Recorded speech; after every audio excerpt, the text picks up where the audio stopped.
Hello students, welcome back. Let us resume our discussion in section 3. Previously we went through an interval estimation problem. Now let's go to hypothesis testing problem here. Please stop the playback and read through.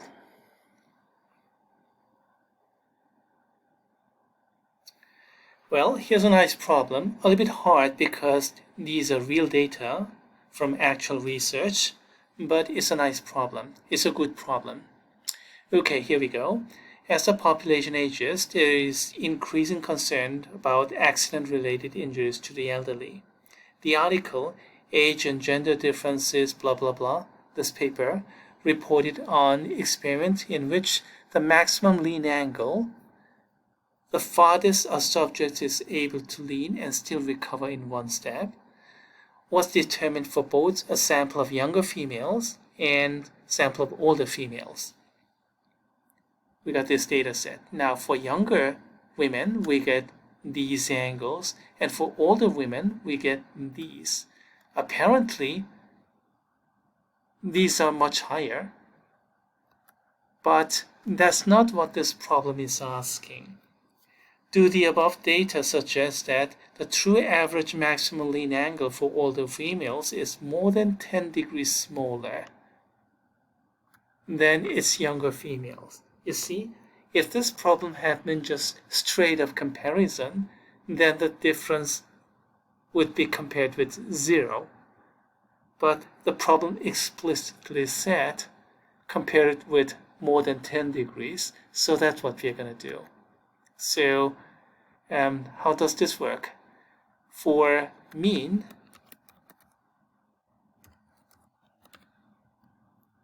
so for younger women, and the mean is about 30.7. For older women, the mean is 16.2. So if I subtract from the other, I get around about 14 something, 14 point, about 14, 14.5. And compared it with 10 degrees. So 14.5 is what I got.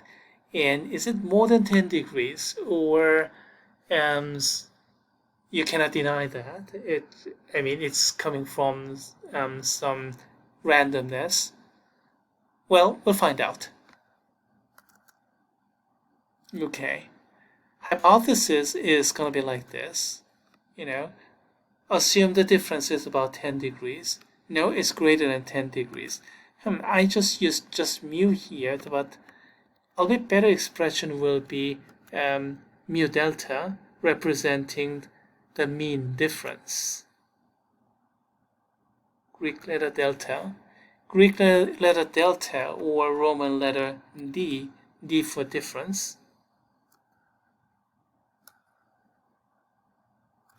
Yeah, that would have been a little bit better. So this one is basically mu1 minus mu2, the difference. And then the picture is kind of like this, centered at the null of 10 degrees. And then we want to find out this critical value. And then compare that with observed difference of 14.5 degrees. Does it fall here? Then close enough to the null, so null wins. If it falls here, then too far away from the null, so you reject the null and go with alternative hypothesis. All right. Now, in order to do all these, we need some sample statistics. And from here, I just talked about averages, but there are other things that I have to calculate. You see, sample size, means, those are simple. Yeah, I could do these even with mental math. As for standard deviations and standard errors, that's far more complicated. So I just use mathematical computation here. For standard deviations, I suggest use MS Excel, put all those into MS Excel and then those two. and then use MS Excel to find out the standard errors. Sample standard errors. Standard deviations. Sample standard deviations. And then this one over square root of n, that's going to be standard error. So square it. There you go. And the standard deviation over square root of n, square it, and that's this quantity. And then use Pythagorean, sum of those squares, and then take the square root. You're going to end up with this. Or you can use this direct formula, s1 squared over n1 plus s2 squared over n2. Either way, it'll work out. If you do it right, you're going to get this standard error. I have plenty of time, so I better show you that.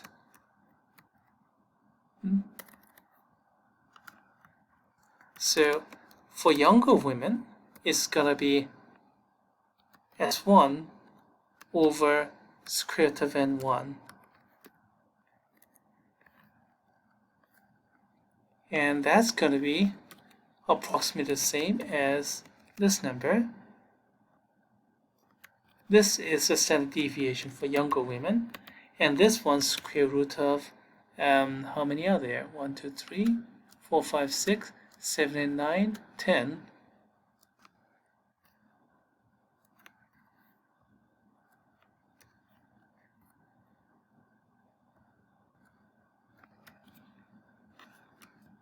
And that's approximately equal to, I don't need this.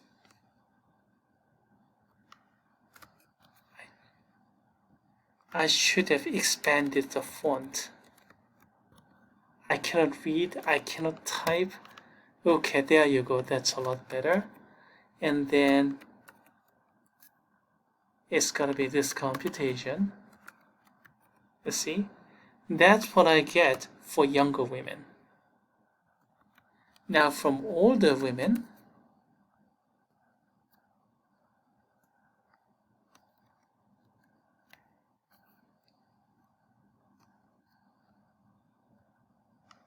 sample of 5, so sample of size of 5, and then this is a sample standard deviation of these 5. Use statistical calculator to figure it out, and then let's calculate it. 1.98 something. Okay, all right. That's what we get from younger women and older women.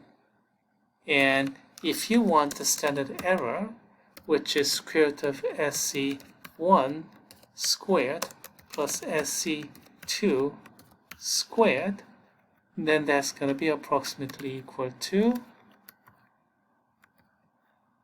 this one squared for younger women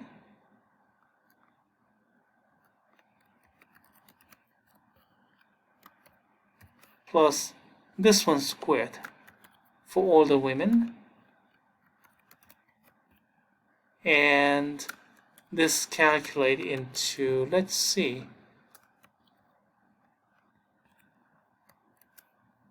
2.16 something. Yes, of course. That's the same thing as before. So you can calculate like this: SC1 for younger women, SC2 for older women, and then use Pythagorean, you're going to get that. As for the degree of freedom, you can use this direct formula like this, or you can do it this way. Degree of freedom is, let's see, SC to the 4th power, that's the numerator, isn't it? Over SC1 to the 4th power over df1, degree of freedom for the first sample, and then SC2 to the 4th power over degree of freedom for the second sample. It works like this. Do you remember this formula? Probably not, so you'll have to look it up. So SC is this one or this one to the fourth power. And then now first fraction here is coming from SC1 for younger women, fourth power, and then divided by, let's see, degree of freedom for number of younger women, there is 10, so degree of freedom is 9.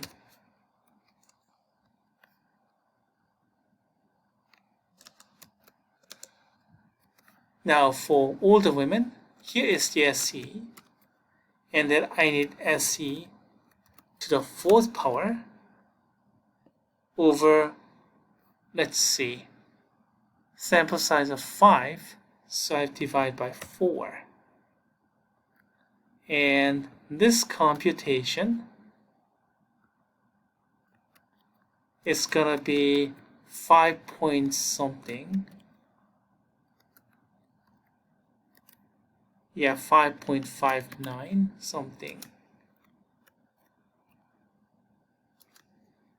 So you can use this computation. Let me expand the font. You can do it directly like this using, this direct formula with standard deviations and sample sizes, or you can do it this way using standard errors. You see, standard error to the fourth power comes here in the numerator, and here for younger, here for older, like that. So it's not too difficult to track down. Same goes for this computation, standard error for younger women, for older women, and use Pythagorean. Either way, it works out.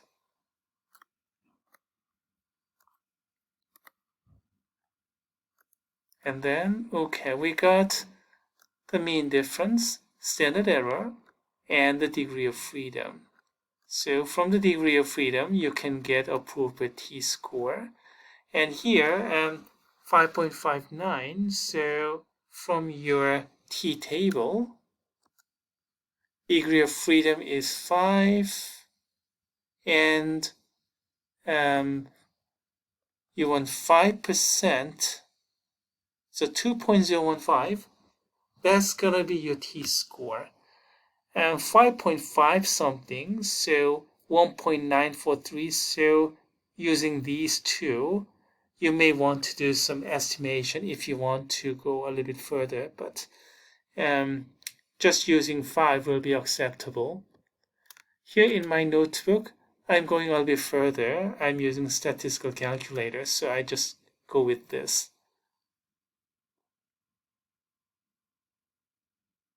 In the end, I end up with this 14.2669. That turns out the critical value, so 14.5 falls into alternative region, and this computation is based upon the degree of freedom of 5.59224, the decimal expression. Now if I use the table value, then this is what I'm going to get, n minus center over SC,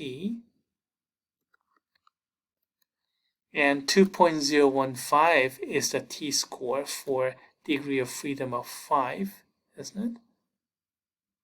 Yeah, 2.015. And then you can work out like this. And 14.3669 still, 14.5 falls into the red region.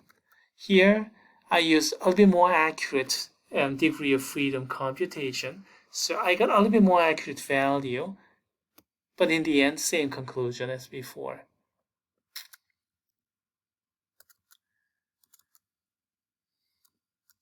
The other methods are left to the students.